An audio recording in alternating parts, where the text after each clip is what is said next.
this novel is about so many things, which what you read was, of course, was from the beginning and sort of sets the scene for events that are about to unfurl and basically a journey that's going to be undertaken by Scarlet. But beyond her immediate concerns of trying to give birth to a baby in the U.S. so that the baby can have U.S. citizenship. The book is also about many other things. It's a varied look at a particular community, in this case of Chinese and Chinese Americans. It is examines and portrays the bonds of love that define us, platonic, romantic, filial.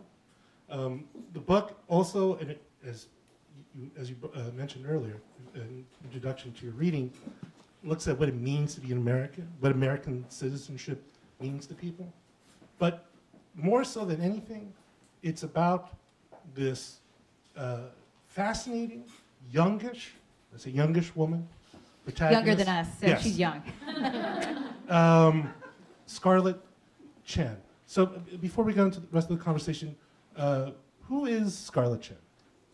So Scarlet Chen was inspired by the factory girls that leave their peasant villages as teenagers to strike out for a life in the city that is different from the one handed down to them. And so I had a chance to meet women like this when I was on a reporting trip in the Pearl River Delta back in 2004. And then Leslie T. Chang's Factory Girls was also, it's also a really great book, a nonfiction account of their struggles and their striving. And Scarlett's an independent woman in the sense that she's,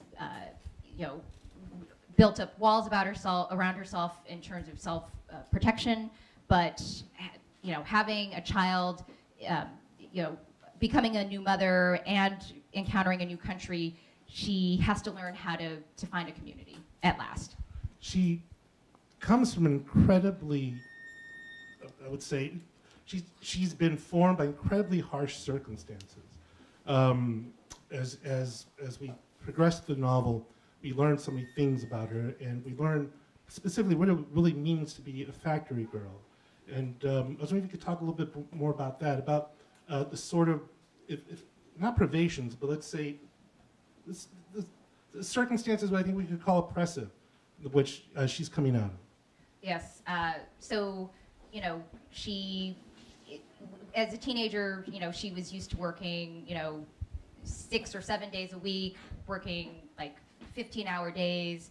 And, there was an episode where she was told, oh, I'm going to get a new job, but really she realized that she had to escape from possibly being forced into a brothel, and just, they're vulnerable, but I mean, they're also striking out for their independence. So it is this balance of like, self-discovery, but also, huge risks out there.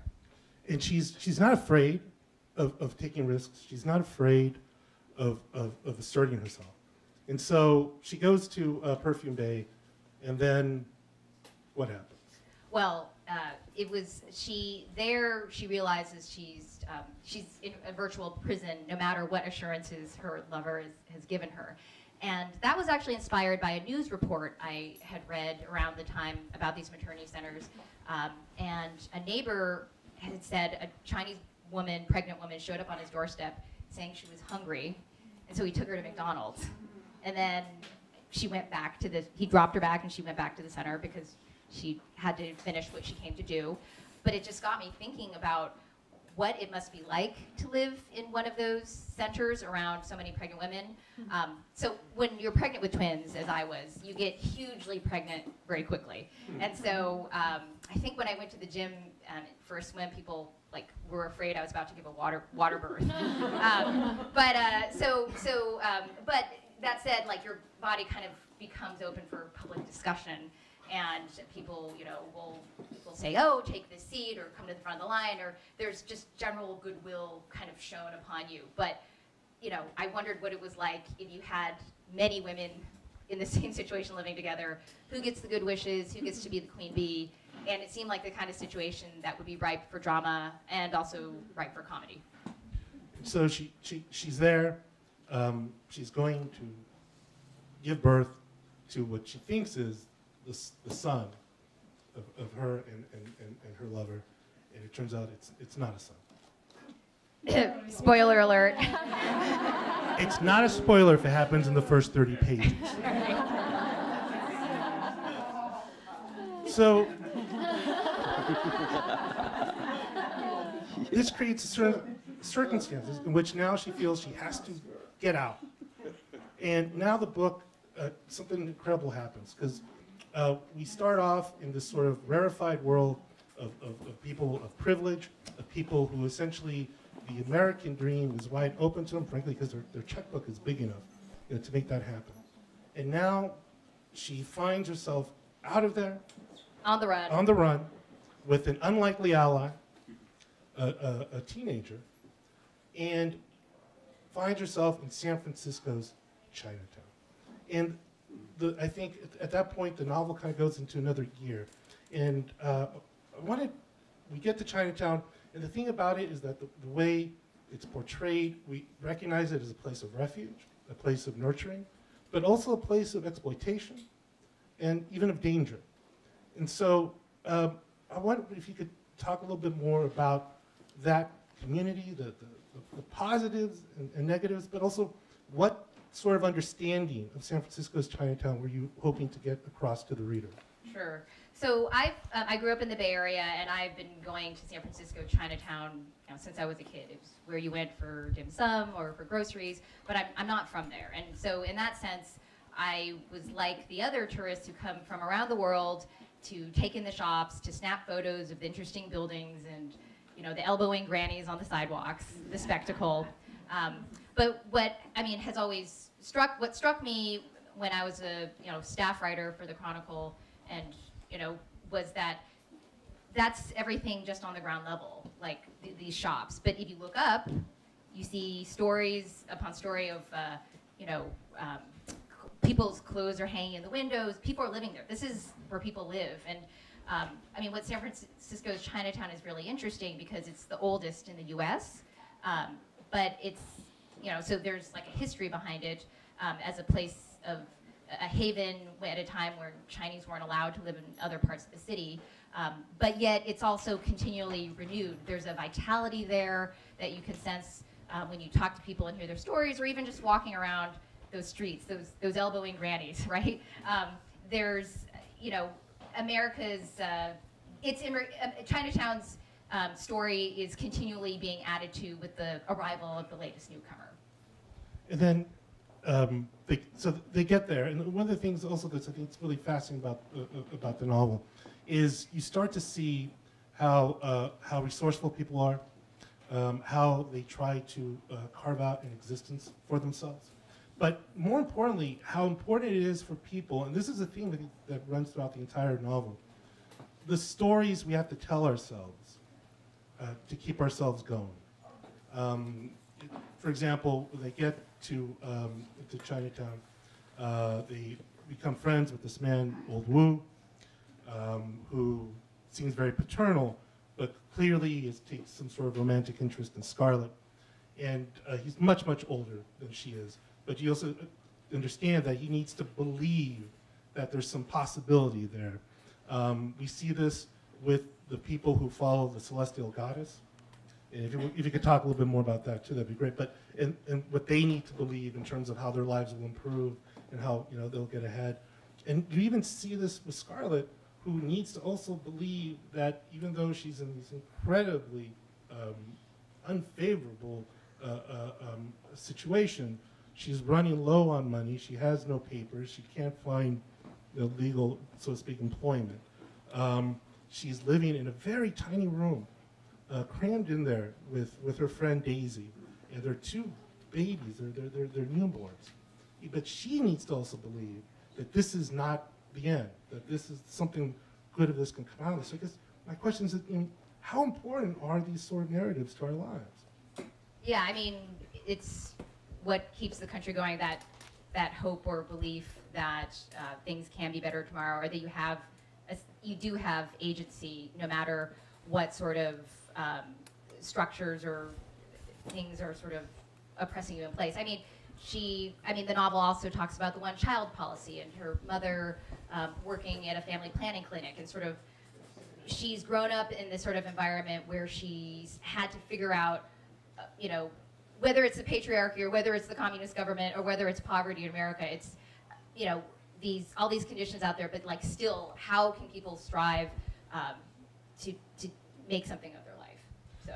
And I think it's important to know too that there's a lot of humor in the book, and there's definitely that. But there's also some incredible scenes.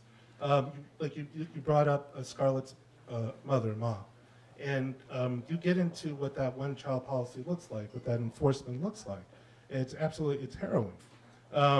And it's all important, I think, because it sets up the context then for the question, the biggest question, which is, well, what does American citizenship then mean for somebody if that's the situation you're trying to distance yourself from? Yeah, I mean, and I think what's interesting, I've been thinking about this for as long, you know, for decades now, I guess, as a reporter. So if you're Chinese and you run into another Chinese person, they will invariably ask, "Ni cong na li lai," like, where are you from? And they don't actually mean, where are you from? They mean, like, where is your grandfather from? And for a long time, identity and nationality and loyalty were all synonymous, right? Because people didn't necessarily migrate. But now we live in an era where, right, one of the founders of Facebook gave up his he was Brazilian and then became American, and then now he's Singaporean for tax reasons. Or I have a friend whose grandmother was Irish, and so that makes him eligible for an EU passport, and he decided to get one because he thought it sounded cool. I mean, it was his right. So, I mean, I'm saying, my point is that, like, American citizenship, or citizenship and nationality and identity and loyalty are sort of like, there's this whole question of what it really means. But I think for Scarlett, having, you know, the U.S. to her still represents a place of refuge and of opportunity, no matter what she's facing. You're right. For the Chinese, for most everyone, she supposed, nationality and identity used to be synonymous. You left your ancestral province only under duress, fleeing famine, bandits, and war. You were Chinese, would always be, and you'd no sooner swear allegiance to another government than give up your firstborn. No longer. You might change your citizenship to practice your religion and your politics, to become a voter in a new land where you were making a life for yourself and for your children. You might do it just to lower your taxes and get ahead in the world. You know, it's so. It's such a pragmatic view. It is such a pragmatic view in terms of what it is that people need to just have a decent existence, just to have a good life. For those of you, if you haven't read Vanessa's story collection, you should definitely read it because it dovetails with this novel. Many of the themes, in fact, I think I found one or two names. And some of Old Wu was a crowd favorite from Deceit and Other Possibilities, and he has a major minor role in this novel. And I think in the name of Scarlett's lover's daughter, Vienna, I think shows up in the first story. Do you want to know a secret? Oh. Okay.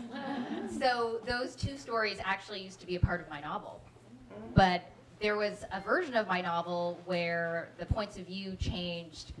Scarlett was always the lead character, but I had many more points of view.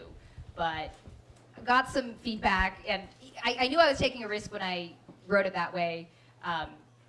Got some feedback, decided I had to scrap those pages, but luckily they found another life in my short story collection. Well, and the interesting thing is that as he appear in your story collection, particularly the first story, where he's the Chinese-American pop singer, or pop star, right, essentially. And then with Wu, in the story collection, they're much darker, which is fine. I like that.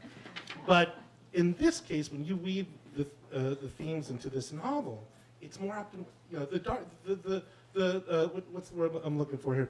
The delicacy of their situation is still there, that darkness is still there, but it's much more optimistic.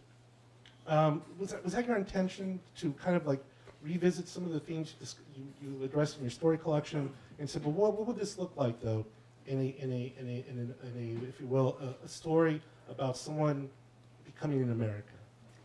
Yeah, I mean, I've had, I remember a bookseller told me, she said, oh, I'm going to recommend your book to people who like happy and hopeful books. I'm like, oh, do my book happy and hopeful? I talk about a pregnant woman getting stuck in a river being chased down by... Well, that part wasn't, no. But. Yeah, right. But I mean, that's an interesting point. I mean, I don't think I set out to do, you know, to have a certain effect or impact. I was guided by where my character led me. But I do wonder, maybe it's as I revise the novel, and as as my kids were growing older and older, I began writing this novel about 9 months after giving birth. Maybe, I mean, as like the state is on fire right now, things seem really apocalyptic. But as a parent and as a writer, I guess I can't throw the towel in. So I guess that reflects my hope that there are going to be ways in which we can work our way out of it, whether it's for my characters or whether it's for us. Speaking of working your way out of it, there's another fascinating character in the book, Mama Fang. And I was wondering if you could talk a little bit more about her, because I think she in some ways works as the parallel life of Scarlet Chen. As to say, someone who also comes from, incredible circumstances, but who's also resourceful, but seems to some way been warped by circumstances beyond her control, really. Yeah, and in some ways I do, there's I think Mama Fang sees a kinship in Scarlet that Scarlet doesn't necessarily see, but there are elements in their life that why I can see why you might sort of twin them together. But so Mama Fang, she was inspired by, so there's 4 classic Chinese books, including The Water Margin, and it involves things like bandits, there's sword fighting, there's like wrestling with a tiger, but there's always there's a matchmaker character, and the matchmaker characters are always really interesting to me because they're women, they're usually older, but yet they have this power because they're like brokering marriages or dalliances and affairs, and taking a cut for themselves all along the way. And so there's something about that archetypal character that reminds me, inspired Mama Fang, or you see it today, like in China, there's stories about, the woman who takes all the cardboard from China and from the U.S. and then recycles it, and it's like the box queen of China. There's something just like there's something that really compels me or inspires me to write about like those who can sort of are, as you said, really pragmatic, but like always looking for an angle, or seeing treasure where there's trash, so to speak. Yeah, and the funny thing about that is you look at it and you can't help but see how this just applies to Americans broadly. There's a difference. You want people to be entrepreneurial. People have to hustle because they're poor. They have to hustle because they don't have opportunities. And sometimes that manifests itself in someone who does something incredible, that they go and end up going to a university that's, wow, how did they get there? Or start a company and they do these amazing things. But then sometimes you ends up with someone like Mama Fang, and there's something. Always another scheme on her. Well, always another scheme, and her worldview, you sum up, or she sums up to herself at one point and saying, if you only looked out for cheats and con artists, basically the world is full of them, and you only found then cheats and con artists, you became one yourself. Which is sort of interesting given who's president. The times we live in. Exactly what I was thinking. But yet, but yet we still see all these people throughout your book who skirt that line but don't go over it. Who are, in fact, later on, I think there's a line where Scarlet talks about how if you always keep your guard up, right? Then you don't connect with people. It's the moment you drop your guard that you're vulnerable, and then people, you let them in to help you. Yeah, and I think that's the primary difference between her and Mama Fang. She is not Mama Fang's spiritual daughter in that way.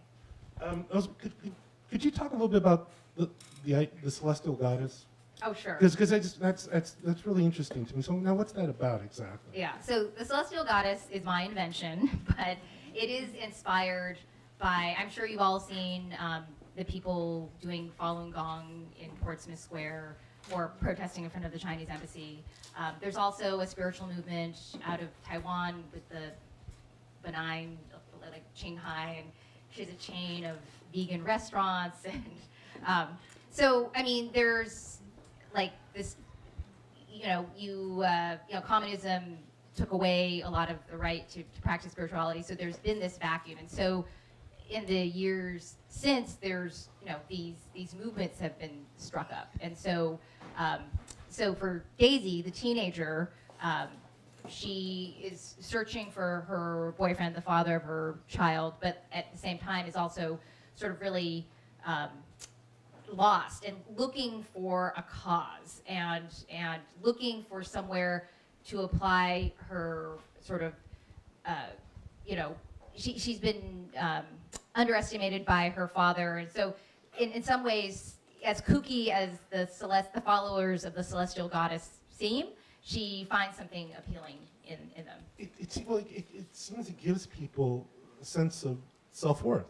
Hope. Hope. Well, yes. I think those two things, I guess, are kind of inextricable, right? You have to really believe you're worth something before you start hoping for something. And in fact, there's a really lovely scene towards the book where Scarlet is now, and this is why you have the Han Bao Bao, is hustling, selling these on the streets.